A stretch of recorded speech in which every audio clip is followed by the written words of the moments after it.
Take your bins out.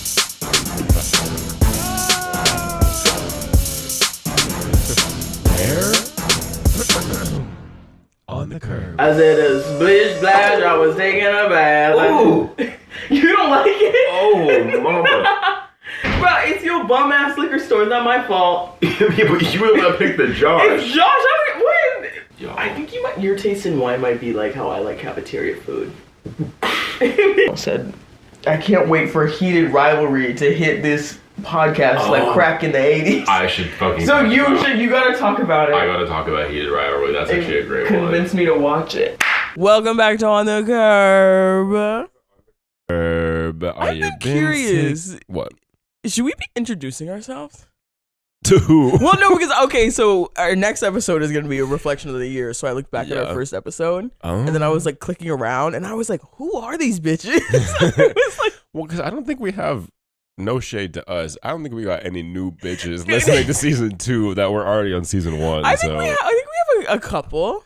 Maybe a couple have stumbled. Well, I guess I'm also like, if you want to know who we are, mama, go. There's 40 other videos you can watch. Go back to the beginning. I'm thinking, like, yeah. But I guess if you're watching, it's just because we're fun. Yeah. Fine, fresh, feminine. Style 211. Yes. With a body that got no doubt. Body like, wow. Who's about to end this drought? Speaking of music, Alexander and I went out last night. I hit the club finally. Well, we didn't really go out last night. We like bumped into each other out. Mm-hmm. It wasn't like an orchestrated out night. Oh no, we wouldn't have remembered if it was. Oh God, no. Guzzler. No. Shockingly, I woke up not hungover today.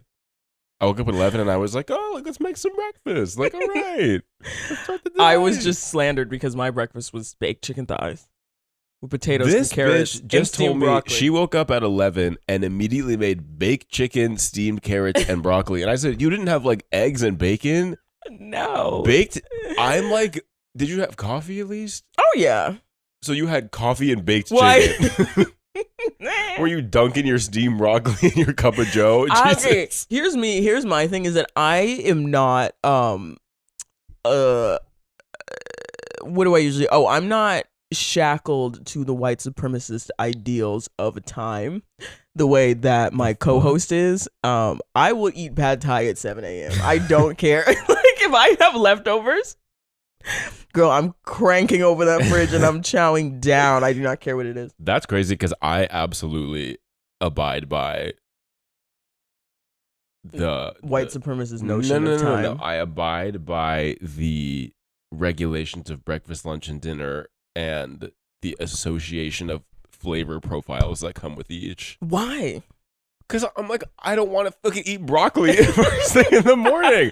Well, but I guess you can put broccoli in like an omelet. I just found out also that like if you don't cook your vegetables, girl, clank, clank, clank goes the stomach. Apparently that is like what causes bloating and all that shit.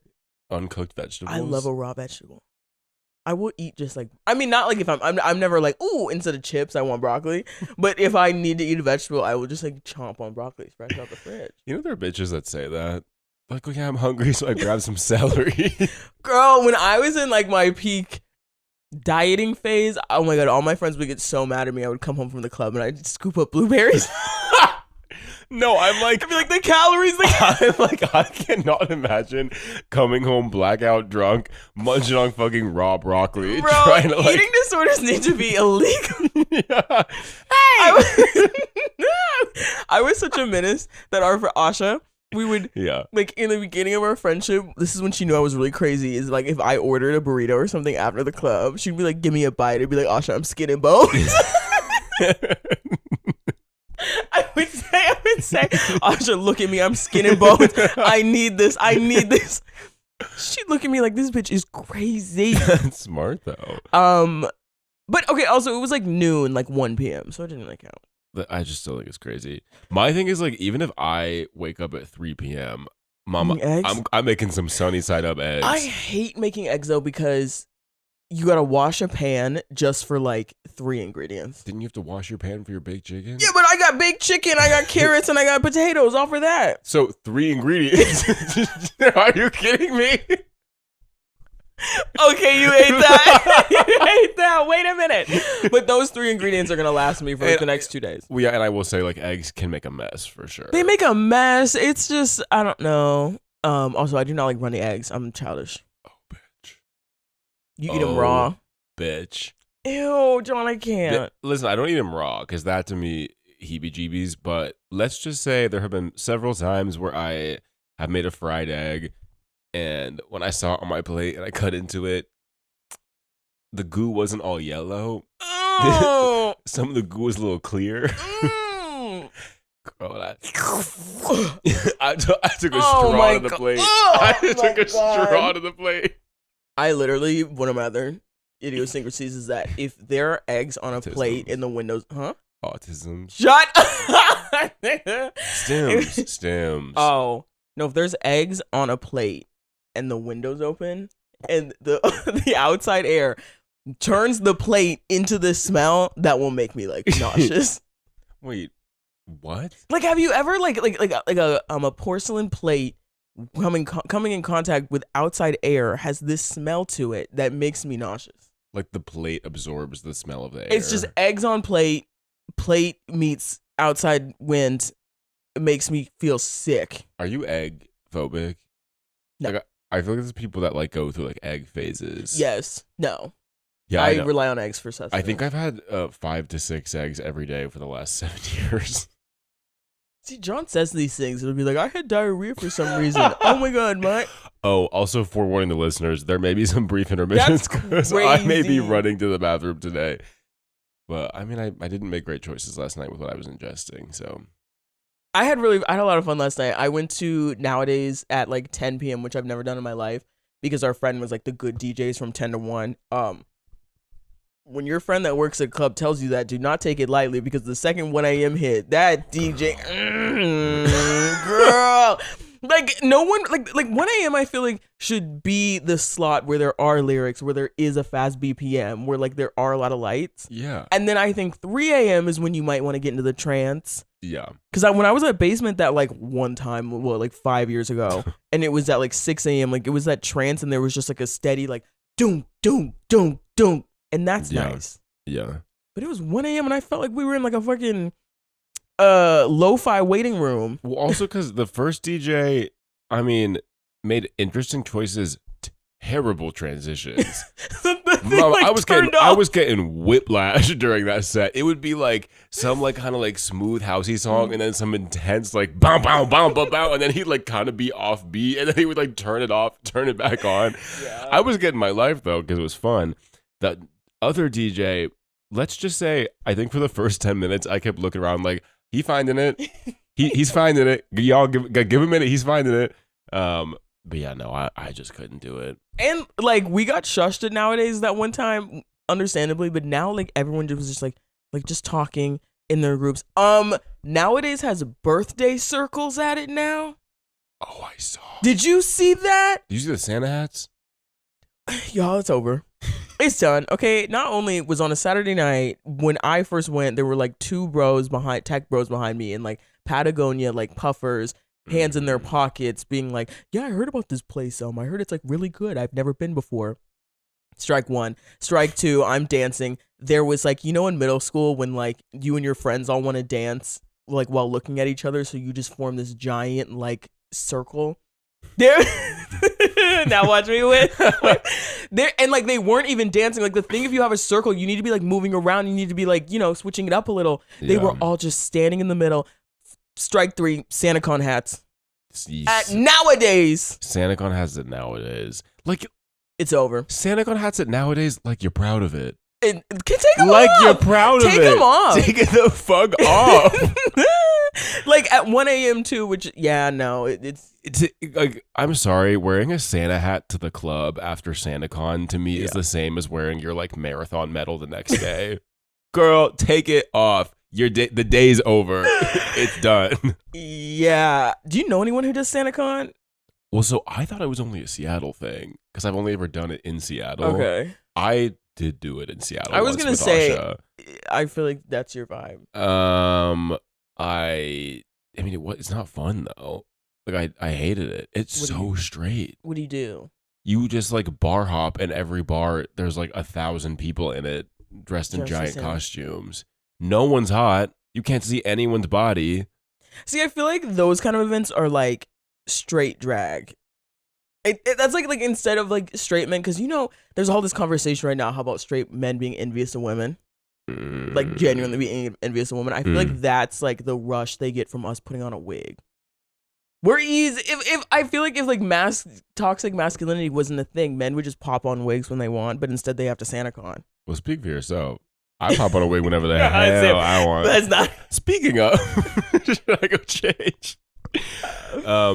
Yeah, no, that does make sense to me. It's like it's the combination of their drag, and I feel like it's their like I'm being so silly. Yeah, I'm being crazy. Yeah, look at me. I'm being a public nuisance. It's like, like, I'm gonna stand a hat. Look how quirky I'm being. Ooh, like I'm so fun. I will say, the only bar crawl I've been on, or the one that is most memorable, I did it in Rome. So I was studying abroad. Oh. I remember the first 2 bars, and then I literally blunt cut to me face down on the bathroom floor. I bet my cheek is on our bathroom floor, and I was saying, we all stayed in different apartments. There were 12 people in my program, and like I got stuck. Like, unfortunately, it's just true. I got stuck with like the girls who were actually there to study. Yeah. Like it was me and like 6 other girls in this apartment, and then my friends that I hung out with, they were in like a 3-bedroom like across the river. Okay. And so I went on the bar call with them, and like my roommates just thought I was just a crazy party girl, which I was.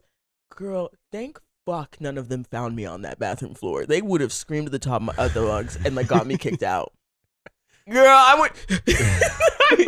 You fell asleep? Bruh, I fell asleep in the bathroom on the floor. Yeah. Oh. I said, good morning. What happened last night? Yo. Like, that, on that trip, never in my life have I even considered falling asleep on a tile floor I didn't consider in public. It. I didn't know it was in my apartment. Oh. So, like, thank God none of the girls had to go to the bathroom in the morning. Yeah. They would thought you wake you up the whole night. Not even a quick nap. I think I got there at like 4 a.m. I think I got home. I don't remember. I think I got home at 4 a.m. And I just remember waking up on the bathroom floor. Now, I will say, one time my college friend and I, he was gay, I was gay, and we would like make out every once in a while when we were both blackout drunk. Okay. And both times that we made out, I threw up right beforehand. And he'd be like rubbing in the back, like, "Are you done? Like, I want to make out." And he just like give me his mouthwash. But the second time, girl, I was fucked up from the club, and I remember I was like throwing up on my balcony. All I remember is he slept in my bed, and I woke up face down on my hardwood floor with a skillet as a pillow. I remember waking up like, oh, my fucking neck. And then I'm like, why the fuck did I sleep on cast iron and wood? So you know what? I'm no better than you. When you were throwing up on the balcony, was it off the balcony? Off the balcony. But let's just say, it was on the stairs. So the next morning, mama, covered in mud. Girl, me coming home after a night out in Brooklyn.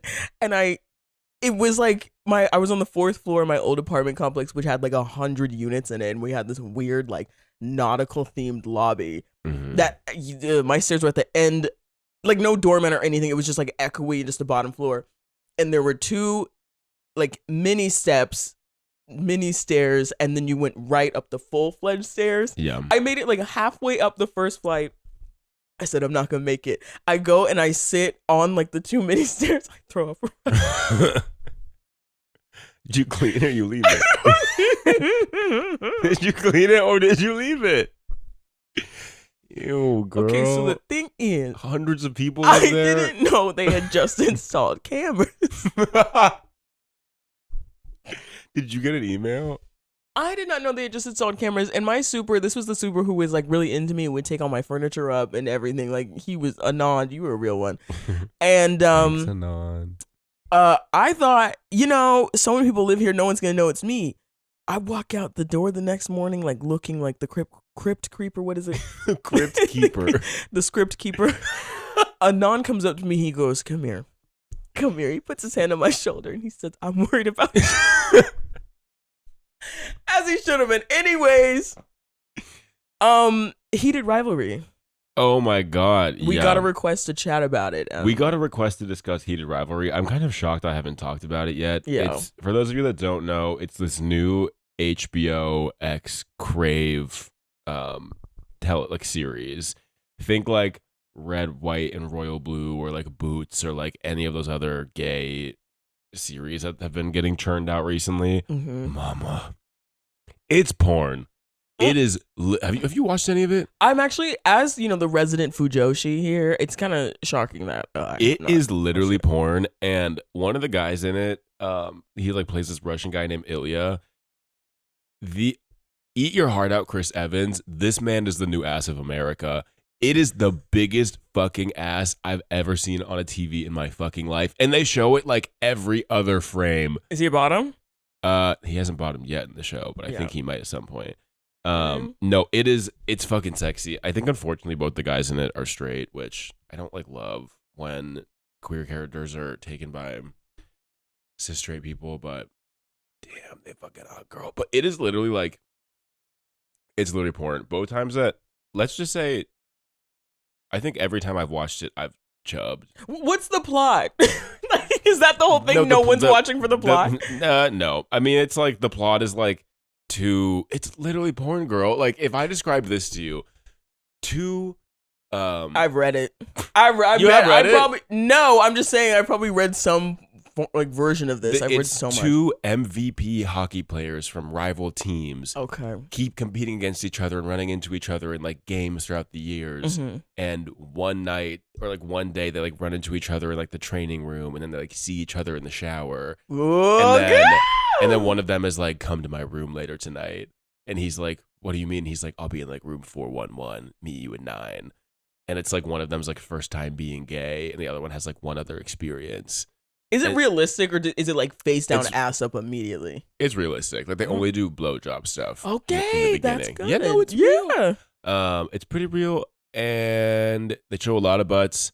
I will be honest, they threw in the third episode this side plot of these other fucking characters that were gay. Girl, I didn't give a fuck. It was just like,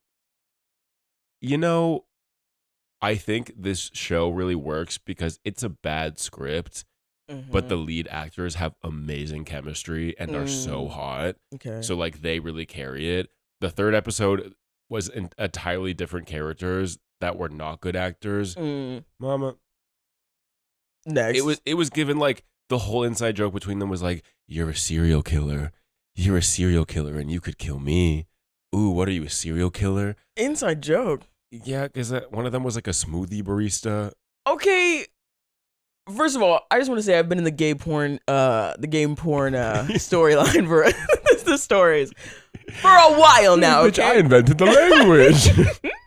I kind of feel the same way about K-pop becoming Western as I do about like more gay stories. Honestly, it's yaoi. It's boys love.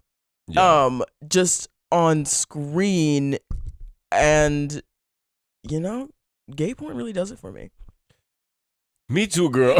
Me too. I'm so fascinated by lesbians that like gay porn because it's a thing. I mean, I like straight porn. It's different though because like there's dicks in straight porn, yeah, but so it makes sense. Yeah, I guess. Oh, I Where get. It's only dicks. I get what you mean. Okay, but I mean, are you as confused by like a straight man that likes lesbian porn? No, because a straight man's into women. So it'd be like if a straight man watched gay porn. Yes.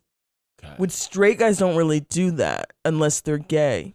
Well, then why are lesbians doing it unless they're a little straight? No, that's why I'm fascinated by it. But apparently what they say is that like but what they say is that like I kind of just want to be really emotive right now. I don't know why. You're scared. Ooh. Okay, no, but what are your thoughts on, because this was discussed on sibling rivalry about like not only there's layers here with it's one thing if straight actors play gay characters. Yeah. Some people are saying like the straight actors might be closeted and that is their right to be closeted. But that is is an interesting choice to be a closeted gay man getting pounded on Netflix. HBO? HBO. Getting pounded on HBO. Hey, mama, you know them HBO porn scenes good. Girl, it's everything but the nut. Literally. Girl, last episode they Nothing showed, but they nut. showed last episode they showed the stretch marks on one of the guy's asses. That's how close up the camera was.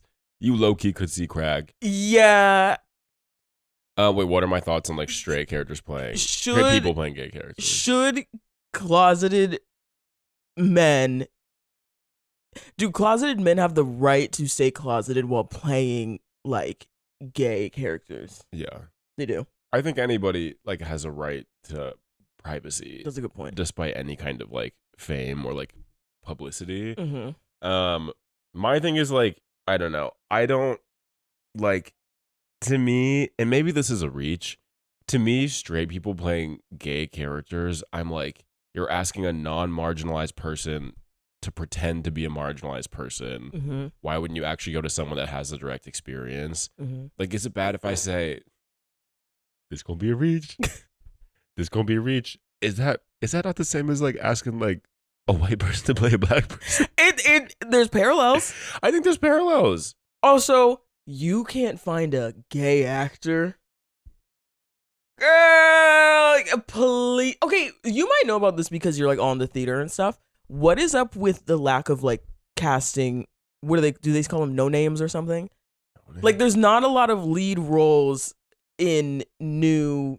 Oh, like new actors. Yeah, and I heard that in Broadway and stuff, there are some roles that are historically no names or something. I don't know much about that last part, but I think now it's like, unfortunately, influencer culture has infiltrated theater, and now like movies and any kind of production, like they want someone that can bring an audience to bring money, and so they're gonna bring someone that has some kind of platform. The fact that like modeling agencies now like check how many Instagram followers you have, it's crazy. Is crazy because if you have the face, you have the face. Also, speaking of influencers, this is so funny. Rebecca Black's cover. A Fame is a Gun. Mama. I almost texted you. I almost had to see like, okay, now I get it. I kind of get it about Addison Rae's music because that was a bang. I saw someone say, I think we just watched a Kelly Clarksoning. Yes. I mean, listen, I love the original. I love Addison Rae. Holy shit, Rebecca Black bodied that fucking cover. Fame is a gun. No, and the opening with do do do. So good. And she was live mixing everything. And everyone kept saying that her legs were crossed. They were not on the floor like you sing in church. Be flat. She ain't no Beltress. She ain't no Beltress. I just remember, I think on an episode earlier, I kind of was like, I don't see the vibe with Rebecca Black or something. Girl, put down the DJ set, pick up that little doohickey that you were doing, whatever you were with, and sing. She is a singer. Yeah, but not like that. Does she do anything like that? I don't really listen to her albums in full, but she writes a lot of pop. I want you, yeah, mama got. Yeah, no, girl, that was Fame is a god. And then I was like, okay, maybe Addison Rae kind of onto something. Yeah. I'm not gonna listen to it, but you haven't listened to it? No, I've only listened to it on accident through gays. You know, I don't fuck with Addison Rae, Trump supporter, white girl. She's not a Trump supporter. What is she then? Ex-Trump supporter? I think a lot of people are ex-Trump supporters. I don't like them. You don't believe in people growing and changing? Let's talk about this. Let's talk about this. On a curb. On a curb. On a curb. Okay, because this is something that I can never. Usually, I'm very, opinionated, and I'm very like strong, being like, this is exactly how I feel about it. Yeah. When it comes to can people grow and change, I kind of think my stance is yes, people can grow and change. I think life is about growing and changing, but I also it's perfectly okay for me to like not care about that. Oh yeah, I think that's fine. Like just because Addison Rae grew and changed. Also, I'm very big on atonement. Okay. What did she do to atone for all her mess? That's the thing. I don't think white people really. I think white people kind of forget about atonement a lot. A bleaching tone. And that leaves loose ends that causes resentment and elongated arguments. Okay. And battles. So people can grow and change, but like, girl, save it, crank it. And when it's like pop stardom, like I'm not gonna die if I don't interact with Addison Rae. No, for sure. I do think you're missing out though. It's such a good album.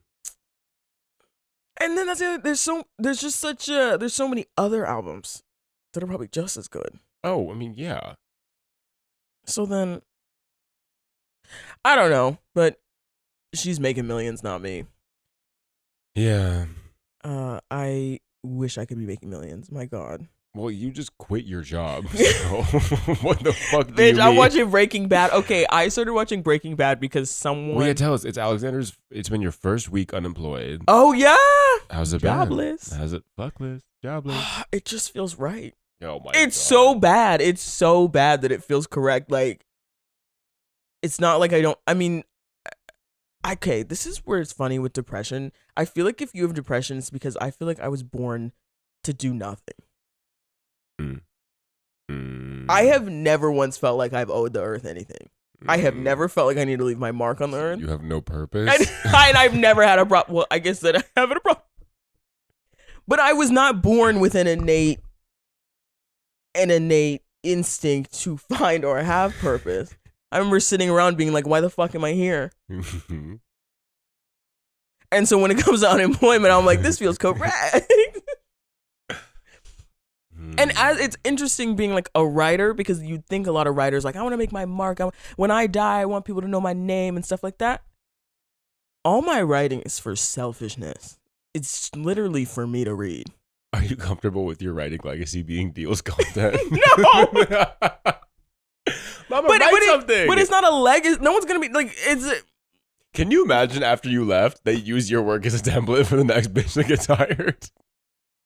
They probably 100% are. Yeah, that's true. Girl, I googled in name of the publication Deal's writer. That AI had Alexandra. But my name is the blankety blank for blankety blank. I felt nauseous. Damn. Yeah, but no, it feels correct. I love it. I am excited to take my career in a new direction. Yeah. I don't know. I just get confused. Like, do you feel like you need to leave your mark on the earth? I think I already have. And what is that based on? My mark on the earth is that I am a third place receiving recipient of a Shakespeare recitation competition from North Carolina. I am a 2-time Bloomy Award nominee. I never made it to the Jimmy Awards. I was president of the Thespian Society for 2 years in a row in high school. I was president of my a cappella group for 2 years in college. I have great friends. I wrote Taunt. I'm gonna give you that. Wait. Listen, yeah, my legacy is my music. You know what 2 songs of yours made it into my Spotify raps? Instinct. Wait. Vengeance, Instinct. It wasn't Vengeance. Damn. I know. It That's might have been shocking. Instinct and Taunt. Wow. They might have taken it. Wow. Yeah. I don't know. Legacies are interesting. We'll see as I get older, and because everything switches up. I feel like my thing with legacy is more like, and this is so gay, but like, it's to me, it's not like a productivity thing or like a creation of anything. I feel like my legacy is more like, I want to be remembered by people that love me. Oh. You know, I want to be like missed by people When you're dead. or like even now. Just the concept of it. Yeah, like the concept of like, I don't know, like having at once been in someone's life, probably not there anymore, and them like being like that, what a good time that was. So I was like friends with John, and John was like in my life. Oh, that's really sweet. Yeah. I do like that. I can be sweet. I don't need to make shit, girl. I don't need to win nothing. I don't need to make shit. Like, my legacy is y'all's remembrance of me. The legacy is the Benz, girl. I was thinking about like, because I'm watching Breaking Bad and I'm just seeing all of this shit happen. It's like it just honestly reflects like so many tragedies in life. And I'm like, I was thinking, what kind of tragedies do you think exist on other planets? Oh, bad ones. Girl, real bad ones. Why? Because, girl, think of the tragedy on fucking this planet. Earth is tragic. My sister works in like social services, and she used to tell me like the experience, like what the stories she saw of like homes they were getting kids from. Yeah. Girl. Yeah. Like bad. And that's like not even scratching the surface of what this planet can do. Bad buddy. So, Mama, I'm talking about abused children. You better reel it in. Jesus. Go. Okay, but if I had to imagine tragedy on a different, I kind of like this question. No, it's cool, right? I was Tragedy on a, well, but I'm like, okay, so have I ever told you that? No. So I have something to tell you and to tell everyone watching this. I am not from here. Where are you from? I was told by a shaman when I was 18. First off, her office was in an apartment complex. I walked into her one bed in Charlotte, North Carolina, and she gives me a hug and she goes, "You're not from here." And I went, "Well, no, I was born in Ohio. I live in Texas." She goes, and she goes, "No, you're not from this planet." And she insinuated that I am a satellite sent by an alien race from another dimension where they've solved the problem of human emotion. Because you could argue human emotion is the cause of all human suffering and like war and everything. Okay. Like an emotional response or like emotional, what's the word? Like trauma? No, like a burst, like spontaneous, like a reaction. Oh, like an yes. emotional reaction.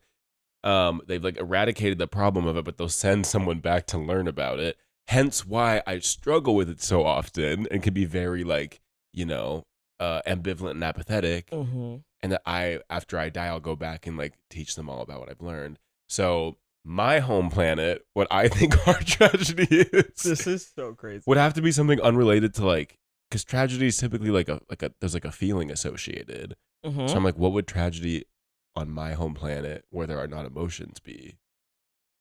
Maybe the lack of emotions. It always just feels like something's empty. Mama, that shaman was writing on her notepad, socio. Also, explain why you were in a shaman's one-bedroom apartment when you were 8. That your babysitter? When I was 18. Oh, I thought you said when I was 18. When I was 18, and because my mom went the week before, and she loved the experience. Oh my.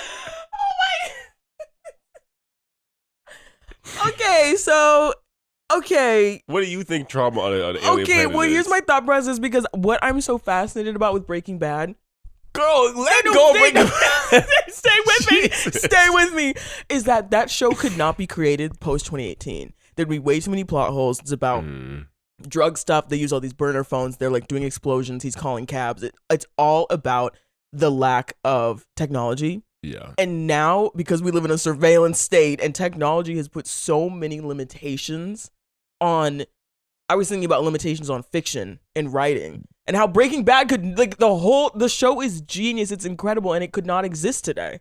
Yeah. Because it requires all that, right? Which made me think of, we think of aliens and like as like a lot of us just assume that we're primitive aliens are going to be in the future, or they're going to have all this futuristic technology and stuff. So I'm like, without the limitations of the human experience, does that solve tragedy or deepen it? Because let's say your whole thing with like emotions, like let's say that your staying with your emotionless planet is due to advanced technology. You would think that advanced, like, does that make tragedy worse? Or? But is that necessarily technology, or in the case of my home planet, is it like evolution? Like they've evolved to have like a much stronger control. I'd kill for it. I'd push, strike, and kill for it. And I'm just thinking, like, I was also thinking culturally, like, if aliens, let's say your whole thing is having like 17 arms. Yeah. It's not necessarily a tragedy if you lose one. I don't know where we're going. I don't either. No, but now you're making me think about like, okay, like primitive tragedy. Mm-hmm. So I'm like, if I'm thinking like Ooga Booga Caveman, like if someone died, I'm sure it was still tragic, but it probably happened all the time. And so people weren't living nearly as long as they are now. Yeah. And I'm almost like, because there was such like a survival mode, like, I would like, you aren't guaranteed it every day, girl, because they're dinosaurs and saber-tooths and whatever the fuck running around, running amok. That I'm like, okay, did they even have the emotional capacity to experience something as tragic if their whole life is oriented on surviving? Or do they have to kind of be like, this is just another thing that happens and I gotta keep it pushing? The question is just like how emotion manifests in different eras and different places, and like what is love on Mars? What is love on a different planet? Okay. Yeah. What is sex on a different planet? Let's talk about sex, baby. Sex with me, so amazing. Oh, hey, girl. Girl, where are my bins? Girl, I don't know. Did you look? Girl, what? I cannot seem to find my bins. Girl. Hey, raise your hand if you had sex with Alexandra. We're the two people out in this world that can raise their hand. I knew it. I knew it. Straight out the gate, this would be disrespectful. Because tell me why was it the day after or the week after my breakup, John says, I think we should do sex this week. Because, girl, I don't know when you're going to have it again, so I need it to be fresh in your brain. The disrespect is crazy. Girl, we're talking about sex. We're talking about sex. I'm going to see how many fucking jabbings I can get in the next 20 minutes of Alexandra's lack of a sex life. All right. If you're under 18, turn this off. Turn this off. Under 18s, get out of here. Or grab your parent to watch with you, so, you have parental whatever. Okay, I was thinking we got to start before... No, even before that. We got to take it Birth. all... low key, take it all the way back. Adam and Eve? To know what you think, when you first became cognizant of sex. Okay. I knew it, and sex ed and coming to learn what it is. Yes. Let's start there. Okay, yeah. Y'all, I'm just going to be real blunt and real gross this episode, because there's nothing wrong with sex. There's nothing I don't wrong believe I'm too old in my life to have any kind of sexual shame anymore. Yes. We should touch on that too when we lost that. Or if you ever had it. Oh, okay. Yeah. I certainly had it. We all do. I became aware of sex. Girl, it's going to sound so bad. Is it? I became aware of sex when I was 3 years old because my dad may or may not have gotten a porn magazine in the mail that I found. You have memories from 3 years old? Yeah, girl. Good. Maybe you are a satellite. Girl, what? Girl, because it was my first time seeing naked bodies. And it was a magazine, and I remember I snuck it behind my couch and was flipping through it what the fuck is? I was so I didn't understand what it was. You can walk at 3? Yes. Maybe I was 4.5, 5. Okay. Toddler. I was breaking out of toddler, very young kid. Interesting. So I was that age when I became aware of what sex looked like and what nudity was outside of I don't know, my family, because I would see my sister naked because we bathed together as kids or whatever. Yeah. And then my next memory would be I feel in middle school when the raunchy boys in the bus would say something gross, and I'd be I don't understand what that means. Yeah. And I remember, I think I've said this in this podcast before, but I found out what a blowjob and a curb stomp was in the same conversation with my sister. Because I would be explain that. Because I was just Mallory, what is this? What's a blowjob and what's curb stomping? My friends keep saying these. And she was well, a blowjob is when a guy gets his dick sucked, and curb stomping is gang violence when someone's head gets bashed into the concrete. But they both got to do with heads. And then my parents gave me a sex ed book that had pictures of cartoons. American Girl doll? No. What? There's that famous American Girl book. No. Oh. It was a cartoon book that explained sex. Girl, I think that's where my hentai fascination came from. What do you mean hentai fascination? I love hentai. I love what? I love cartoon porn. Yeah. Oh, with the Disney thing.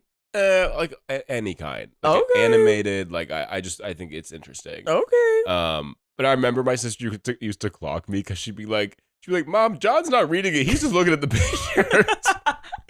And then my next memory would be like, you remember, oh my God, what was it called? Like chat.com or something. And it was like a, almost low key. It was like the original Chat GPT where you could like, or like Quora or something. You could like text a number of questions and it would like respond to you. Yes, I do. And I remember I used to text it like, what is butt sex? And it would send me like pages of text back that were like, it's when men do blah, blah, blah. And I'd be like in my bed sweating. Just being like, what the fuck is going on? Reading, yeah. And then, yeah, so that's kind of all my first story. See, and also, I will be honest, I thought sex was just rubbing your bodies together for a long time. I thought sex was just like being naked and like shimmying, like sim sex back and forth. Woohoo, yeah. woohoo, woohoo, woohoo. Yeah. See, okay, my thing is that I famously am severely not in touch with my body in any sense of the word. Where I'm finding out years later that the thing I was feeling was something else, you know. Mm-hmm. And so I was never cognizant of me being horny. I was never cognizant until I was watching the porn. What do you think it was? Well, I'm trying to think back because also like I do not come from like an affectionate family. Like there were like my parents never made like sexy jokes and my dad was never like, oh my God, like you look like there was nothing in the air. Like we might as well just been like anatomically incorrect Barbie dolls. Like, and so yeah, the earliest memory I have of sex stuff is online games. And sex games? No, not sex games. Like it was back in the day when you and your friends would go on one computer. Yep. And like it would be like either Club Penguin or like the Barbie game. Coolmathgames.com. Probably. These games that it was on like a chat room kind of vibe. Mm-hmm. Like how you can talk to other people in it. And I remember wanting to be like devious. I remember being like, Megan, say this. And like it would get like blocked out. Yeah. But me being so like fascinated by saying something and getting like a thrill, but not knowing what that was. But that's probably me like wanting to like socialize and do something, whatever. Mm-hmm. I was just very more into like, or very more tuned into like kissing, but never really fucking. And if like a sex scene came on, my parents were like, turn it off. Like it was very like Anglo-Saxon, but then sex ed. I also never had a sex talk. This is what happens. The spitting image of sexual repression. I never got the sex talk because I think when my mom tried to, like, I think for like girls, sometimes the mom will try to like loop in the sex talk and the period talk together. Yeah. Because you're like, why the fuck am I bleeding out of my hoo-ha? What's going on? But when my mom tried to have the period talk with me, I originated the role of Lady Bird. I tried to duck and roll out of the car. I really did. I opened the car door and I was like, I will jump out. And so my mom never touched it again. But it's so interesting how going into traffic is often your threat when you're in a conversation you don't want to be in, from child to now. You should talk to your therapist about that. It's the most convenient. It's very fast acting. But then we had the sex ed and we had this thing in class. Because I feel like, do you have sex ed before you have to take biology? I had sex ed in like 5th grade. Yeah, we had just around the corner. Like we had FLEBIS. What? Family Living, Ethical Behavior, Human Sexuality. It was called FLEBIS. Horrible acronym. Horrible. My next DJ said. But our biology teacher, the first day class, made everyone scream penis and vagina at the top of their lungs. Hell yeah. At the top of their We lungs. all had to be like at our lab. She was like, okay, everyone yelled penis. We all yelled. Well, this one kid yelled it way louder than everyone else. And everyone went. Everyone said, what the real fuck? Giddy. You waited a whole life for that. Yeah. And then books. That's when I became aware, is when I was reading some book. I was reading, I think it was called like Forget Me Nots or something. And it was actually an adult book, but it looked like a young adult book for some reason. It had like flowers on it, whatever. And I specifically remember the sentence, a pearl of semen is swirled at the tip of his member. I I remember being swirled pearl. a pearl of semen. Member. Oh, we gotta talk about erotica and the things that they used to talk about dicks and semen. Yeah. Members. Light sticks. Stiff. And I just remember being like, I love this. I'm revved up. I want to know more. I'm interested. Yeah. And then I moved on to porn. Okay. Well, then I moved on to lesbian erotica. Yeah. Online. And then I moved on to porn. I think I started watching porn when I was like 14. Mm-hmm. I remember I didn't jerk off to it for like a Yeah, year. no, we just I was at least sat there. I would watch the 30-minute video in Yeah. full like a movie. Okay, and then if we're moving on to the active sex, when I tell you my friends were fucking, when I tell you I was the surveillance state, I was the one being like, I don't think you should be doing that. And I grew up like, the girlies were having butt sex. The girlies were taking it up the ass because they were Catholic. And I know that they know what douching was at that age. I was like, my friend would go to her, her grandma lived in Palm Desert. And so she would go to Palm Desert and there was this guy there. And she was like, and one time she came, I remember I just saying, please don't do it. Please. Because in hindsight, I was gay and I hated men, but I was like, something's off, Megan, don't do it. Yeah. She came back and she said, I did it. She said, I had butt sex. I said, I'm pretty She sure. waddled in. Oh my God. I just couldn't believe it. She was like, it hurt so bad. I was like, yeah, no fucking shit. I think we were like in 6th grade. Yeah. What about, were your friends fucking? Girl, no. Musical theater. I was in musical theater, Odyssey of the Mind. Oh my God. No, my transition after porn was, and this is that Monet Exchange shit that I got detained with her. Mama, I was 13-year-old having phone sex with 4-year-old man. We do not. We do not and I do not condone that, and no one should do it. And I should not have done that age. Yes. Oh, I was a chat room baddie. Okay. I was a chat room mama. It was me. Girl, I can't look at the camera for this one. Thinking about that shit that I was doing. Girl, it's me in my bedroom at like 15. I got English class first thing in the morning at 6 a.m. the next day. And it's 3 a.m. and I'm showing hole to an old man. Because I didn't know what else to do. Oh my God. Because I Grindr didn't exist yet. Yes, right. And I had no concept of how to actually like be sexual besides with like the boys in my neighborhood, which mama, I crossed that bridge too. Okay. But yeah, I did a lot of that. But the thing with chat rooms that was so, it's not funny, but like, because I was in chat rooms too and stuff, not to that degree. But when you're talking to these old men and they're being like, yes, so what are you doing tomorrow? And you're like, well, I have like, you don't say you have chemistry, but you're like, what am I doing? Like, what do adults do who don't have school? Yeah. I'd be like, go ahead, picking up some groceries. Like, doing my laundry, doing my taxes. Yes. Yeah, so I did a lot of that. I did a lot of like online stuff Yeah. for a while. And then I lost my V when I was 16, I would say. Oh, that's 15, yeah. I was 16. I was at a Chili's with my friends because it was Oscar night at our school where they give awards to all the musical theater I'm going to say a slur, girl. And I had just won Best Actor, so I was really feeling it. I ordered like the cheese fries at Chili's, and I went in it was like, your computer's about to die. Oh shit! I brought my I'll just keep talking. So I'm at the Chili's, and I go. It was like I was a really well-behaved kid. My mom trusted me so much. My dad was like out of town at the time, and it was just my mom at home. And I was like, I'm gonna like go out late with my friends and like get food. So she was like, I'm gonna go to bed, like have a good night. So I was like, wait a minute, I have the whole night to like get a little strange.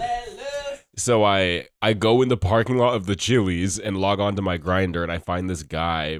So I fucking get in the freeway. I'll never forget it, girl. The rush of like when I put it in my GPS's address and I had to get in the highway, and I was like, if I get on this highway, I'm having sex tonight.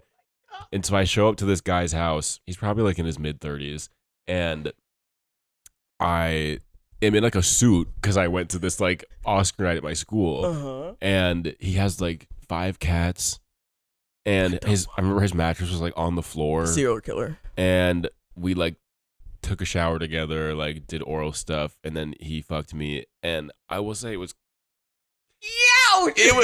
It wasn't youch, but it was like I was like, what is this feeling? So Yeah, but- sudden and new. And I will say, my mom called me in the middle, and that was kind of hot. I was riding on it, and I was like, shut the fuck up for 5 minutes. I was like, yeah, I'm just like a You chilly. answered? Because, girl, my mom was the kind of mom, I don't answer, I'm getting shot when I go home. Oh my God, this is tea. But then, yeah, so, and he wore a condom, and I remember I left, and he kissed me and, like, walked me to my car, and I literally got in my car and did this. And he was like, and then I drove away, and then I blocked him immediately. Okay. I've been a blocker since day one, girl. And then he made a fake profile and talked to me again. Damn. And like a week later, he was like pretending to be someone else. And he like texted me and he's like, oh, have you had sex with anyone recently? And I was like, oh yeah, like a week ago, it was fine. Mhm. And then he sent me pictures of himself and he was like, I had sex with this guy last night. It was so good. And I just responded, is this you? Oh my God. And then he blocked me and I was like, so yeah, girl, my first time. And I had him on a leash. Yeah, because And I I'm had a him hot begging topic. for more. Oh my God. Yeah, that was my first time. That's okay. I lost my virginity. I think it was freshman year of college. I had my first kiss and lost my virginity all in the same year. Wow, big year for you. A big year for me. I'll say this. Okay, I did not have good sex until this year. And during that good sex, I was asked about like, well, what do I like normally like? Or like, how is like whatever, how is sex you've had in the past be? And I explained it. And she said, I'm sorry.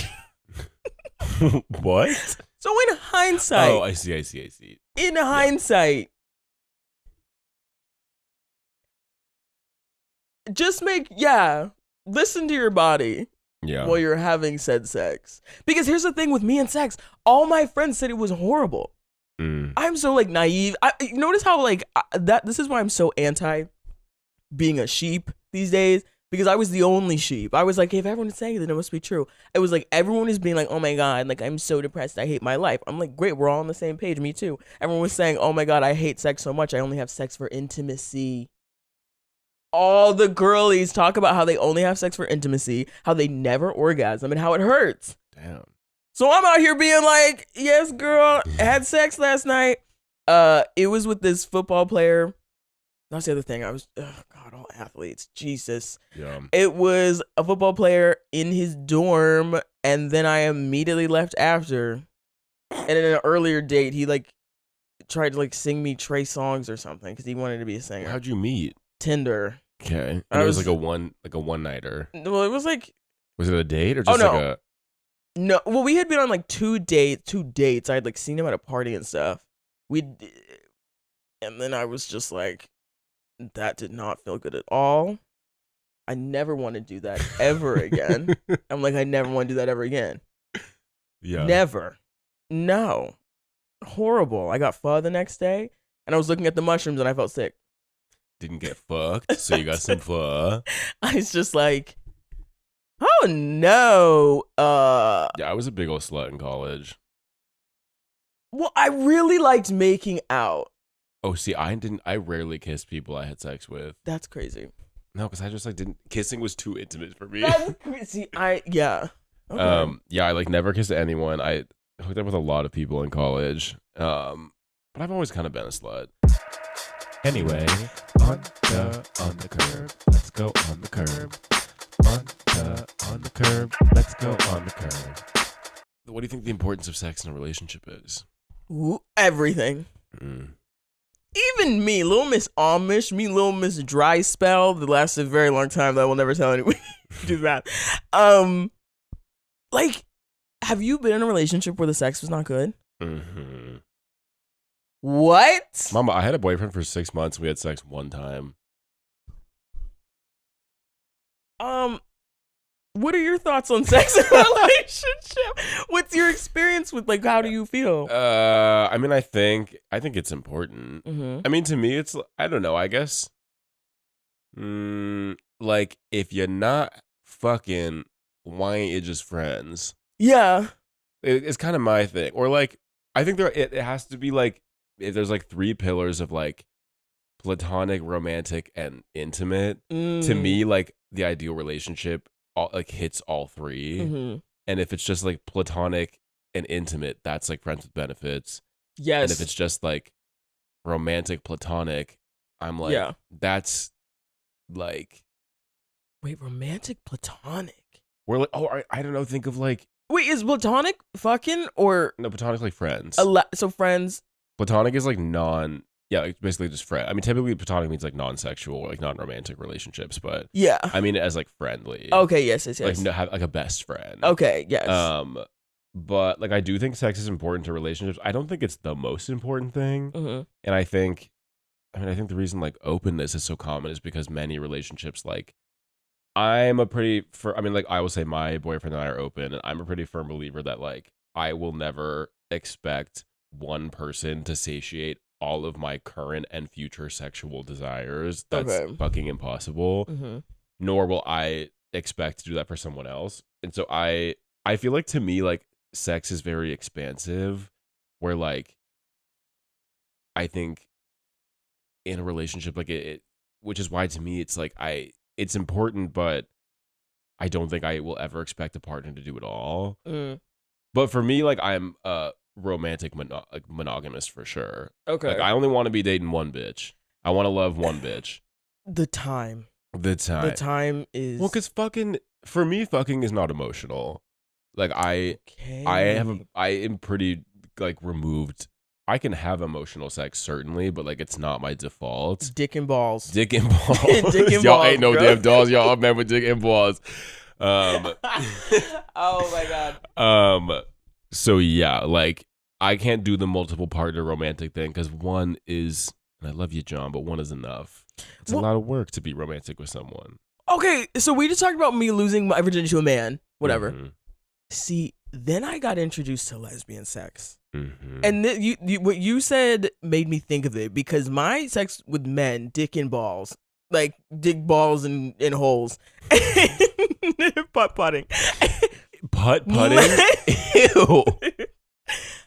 Like I cannot understand, and I'm very new to the lesbian sex game. I cannot imagine having no strings attached lesbian sex. Really? It exists. People do it. Yeah. But also, I have orgasm from making out. Really? Yes.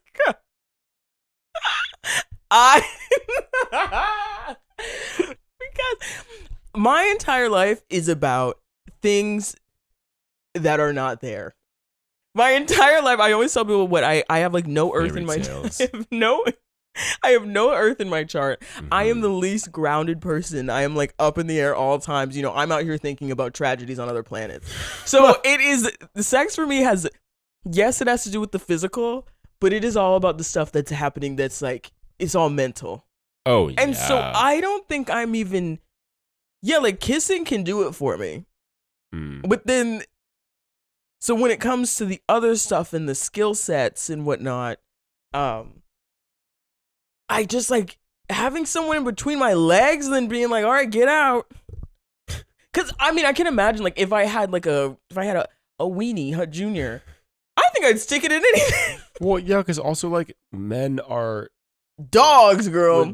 Genetically primed to germinate. Yeah. Like that's like our whole primal instinct is like spread my seed as Yeah. far as the eye can see. Everything the light touches From is sea calm. to shining sea.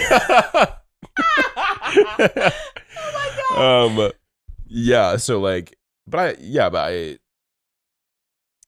think there's beauty in both ways of having sex. Yeah. Like I think I've had really hot sex that is so like I don't give a fuck about this person. We are just bodies in heat, like seeking as much pleasure as possible. Yeah. I've had great sex that's like it's so slow, it's barely penetrative, it's like very just like intimate and like in sync and emotional. And I encourage people to try both. I think they're both incredibly beautiful. Lesbian sex hours. Girl, sun coming up, breaks. Mama, gay sex could be 30 seconds. That's the other thing. Sex with men is just like it's very ooga booga. I mean, from what I've experienced, it's very ooga booga. But also, I was not having. No one should be having the sex I was having. Yeah. But like, also, I come very easily, or maybe I was just blessed. I mean, with lesbian sex. I come. I wouldn't say easily, but like consistently. Yeah. I just, oh God, I want to be the like casual sex diva, but I don't think I have it in me. Cancer, Scorpio, Gemini. Yeah. Also, I think because the whole thing, the conversation, I was talking to my friend Cassie this other week, and like we were kind of talking about something similar because sex is all about like desire, and really like she said something so profound to me that like really desire like cannot be like captured or really like you can't really explain it often, and it's often like a really moving target. Like I think the whole point of desire is it's like it's not, there isn't really logic behind it. It's just like a feeling and an instinct. Which is why I don't know. I think that's why I tend to be very like experimental and experiential when it comes to sexual experiences, because I kind of like trying everything. Mama taste the rainbow. Taste the rainbow. See, I don't experience desire often. One might say ever. You have experienced desire, but like I don't experience realistic desire. What's with that deep breath? I don't experience realistic desire. Thank you for being the one to say it. And therefore, like to me, realistic desire is like you're in the club, you see someone, and then you're like, I feel that vibe. Yeah. Very rarely does that take place, and if it is taking place, I'm putting on a show because I feel like a lot of my emotions require, it's like they're glued together with duct tape, or they're like duct taped together, where a lot of the stuff I do, it's not necessarily because I feel it, but because I know it's correct. How do you know it's correct? Like everyone's telling me like, oh, when you go out to the club, you need to be young, wild, and free. Like how you're like, you should fuck someone and see other people before like trying to get back with whoever broke up with me, you know? And so to me, my body does not feel that. When I'm at the club, I never really feel like, oh, like that one. But I know it's good for me to do that. So then I duct tape the emotions together. But is it good for you, or is that just what people are telling you to do? That's what people are telling me to do. But also my body, my natural emotions tell me to not leave the house for 10 days. So I gotta duct tape. Yeah. Because a lot of the times I'll be like, I don't want to leave the house. I don't want to do nothing. But then I have to use the duct tape, and then I leave the house. I feel better. So I really trust on outside sources to help guide me in that aspect. Because that is also, I think, a reason for my lack of sex life, because of my like lack of like realistic desire. Yeah. And attraction to people in real life around me who are available. Are you the type, do you like what you can't have? I'd say no. I don't think so. I'm not a chaser. Like, I don't think I chase things I can't have. Also, Mama. Except boyfriend. You love girls' boyfriends. Girls' boyfriend. You love girls' boyfriends. Yeah, but that's always like, that's half hardy har for me. Yeah. I mean, now listen, I find a lot of my friends' boyfriends hot, and like I will let them know respectfully, and like not in a perverted way. And then we'll become friends. Absolutely disrespectfully. Asha, I'm looking at you, girl. And Frankie started getting there a little bit.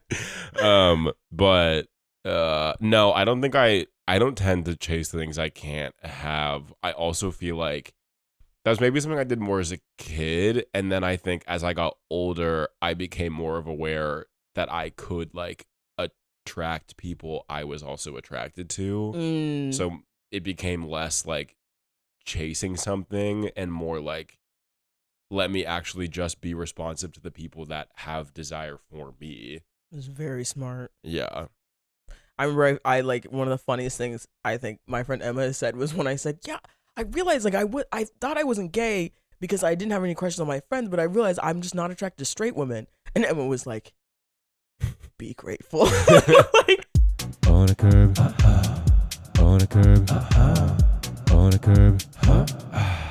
Would you ever be open? In an open relationship? It's hard. I will not lie to y'all. It's hard work. You gotta really trust. You gotta have a great foundation. You gotta be great communicators. It's highs and lows for sure, but I'll just say this. Living in Brooklyn, a lot of my friends are in open relationships and are experiencing polyamory. I've never seen my friends have more breakdowns, drink more alcohol, and have shakier hands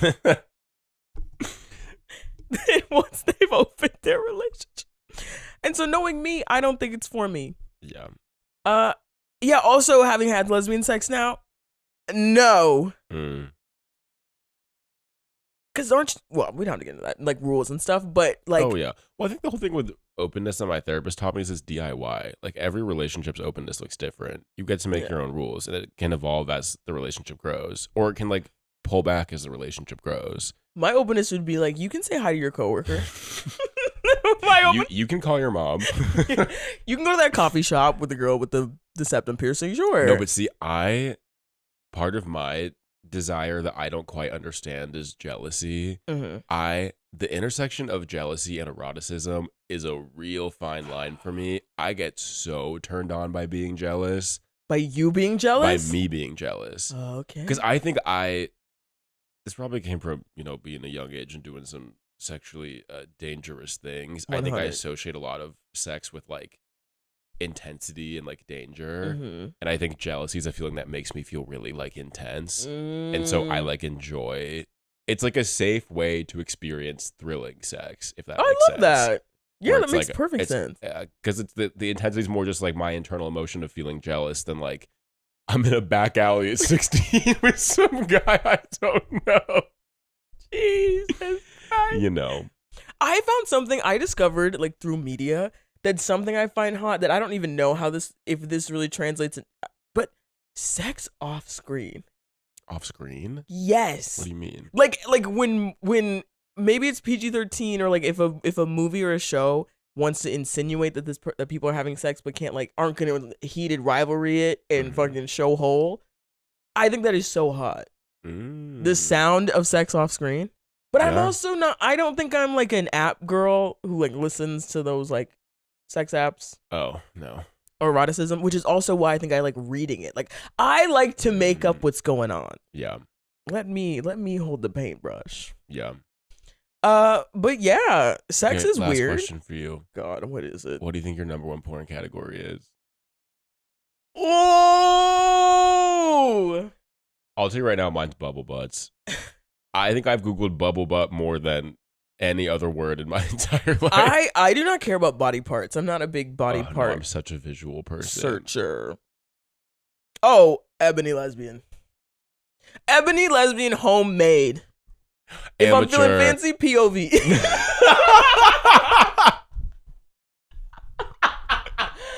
Oh, this is going to be a hard watch. Yeah, I feel like mine would be like bubble butt amateur. Oh, I don't watch. I used to only watch studio porn as a kid. And now I'm like, Mama, I want it to look like it's made on an iPhone. Girl, I don't even, okay, I want it like on the desk. Like the camera. Yeah. I don't want a third party filming it. Exactly. Yeah. Yeah. Because I'm like, what the fuck is he doing? There is nothing worse than guys filming lesbian porn because they're the cameramen and they're like, yeah, get into it, get in. I'm not here for that. It's always like my two girlfriends like fucking each other on the couch. I'm like, this is disgusting. Wait, you should make a porn website where you find lesbian porn filmed by men and you mute out all of the men vocals in it to make it safer for women to watch. No? You pitch that like this is charity or something. This is Shark nonprofit. Yeah, mutemen.com. Mutemen.com. Bitch, we've been talking for an hour and 15 minutes. No, yeah, we gotta wrap it up. We gotta wrap it up. Have safe sex. We gotta wrap it up, and y'all gotta wrap it up. Unless you're on Prep, get on Prep and Doxy. Oh my God. It is funny having lesbian sex, not having to worry about pregnancy at all. Yeah. It's just like, this is excellent. That's probably why it lasts so long, maybe. I don't know, anyways. Yeah. What sent you to the psych ward this week? Okay, so I did an office happy hour. Oh, yes, you did. Last Monday. And So it was me and like my direct team that we've never gotten happy hour together, and it's like me and like 4 women between the age of like probably like 33 and like 45, like married, some with kids, like, and let's just say we sit down, we do our first order of drinks. One bitch gets a phony Negroni, one asks for a club soda, and only 2 other girls get a something to drink. And I was like, okay, like, so 3 out of 5 of us are actually having a drink. This is about to be a rough night. An hour and a half later, they're like, should we do a second drink? Only me and 1 other person get a second drink. I hate that so much. I'm at this happy hour for 3.5 hours with only 2 drinks in my system. That's crazy. Conversation comes up during it where one of my directors is like, yeah, my sister was talking to me last week and she said she has 7 to 10 drinks a week. Isn't that crazy? She's going to say at night. 7 to 10 drinks a week. And you best believe I was like, I'm not going to lie to y'all. I'm not going to lie to y'all. I sometimes have 7 to 10 drinks in a night. And they were like, John. I was like, well, I'm 28 and I party. Like, I go clubbing. Like, and they were like, yeah, whatever. And then one of them goes, guys, I have something really scandalous to say. Sometimes after work, if my kids are really stressing me out, I'll have a 2.5 milligram CBD gummy. Oh, brother. And they're all like, I've tried that. Like, don't be ashamed. And then one of them goes, I tried like a THC one time. And my director goes, THC? Like, you got high? And they were like, I can't do more than 2.5. I can't do more than 2.5. It scares me. I looked at myself inside of my brain noggin and I said, John, do not say a fucking word as your coworkers are talking about their low drug usage. Keep your mouth to yourself. I'd be like, I'm high right now. I pull out like a tablet or whatever, like a little packet. You're like, well, girls, let's get twisted. There's just it's always so funny to be at a happy hour with people that just live such different lives than I you. Can't stand it because it's just like, be aware. And you're a prude. It was them talking about like how stressful it is to change the elf on the shelf every night for December for their kids. Yeah, that's a toughie. Where were these women at the last happy hour where they told you to go home? Where were you? Where were these women during the Psych Word episode with the wine? My boss comes back with 2. They're not. No, that was the one that came back with the 2 bottles. She's my UK director. Oh, the UK team. The UK team drunks, and I love hanging out with them. They're so fun. Yeah, no, my direct team is not drinkers. Anyway, that sent me to the Psych Ward. What sent you, my dear? Okay, I have options. Wait, let me. I did have to speak to someone on my flight again. And in reflection, I should not have followed that woman off the flight. I've grown. Secret missile. I've grown. But what's funny is that I just did it as a reflex. Because, I be talking about substance abuse. I be up in the sky in multiple ways on my flights. And so I think what made me realize about our discussion about planes is me sitting in the window seat. Like, people always put their kids in the window seat. Because, like, kids are always kicking the back of my seat, and it's so annoying. This time, not only was the kid opening the back table tray and just, like, slamming it down, the mom was just opening it and letting it slam down, too.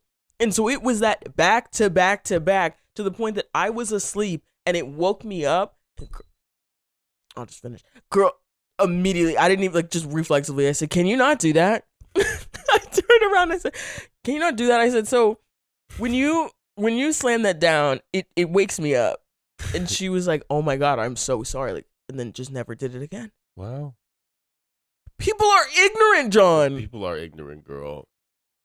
Like, people tell me, like, well, Alexander, people just don't know. They don't know. And I'm like, there's no way. Like, in what world do you think slamming a tray table down isn't going to bother the person in front of you? Yeah. But also, when you have kids, you're not really thinking about anything else other than your little... trying to survive, girl. Your little teeny bopper or whatever. Which, if you have sex... Oh, yeah, we have no threat of pregnancy. No. If one of us was bi, like, even bi, like, we probably would have talked about pregnancy during this episode. Yeah. And pregnancy scares. Oh, I have taken Plan B. Me too. And on that note, That's our time. Take your bins out. See you next episode. Bye-bye. Hey, okay, hey, okay, hey, okay. See you next Friday.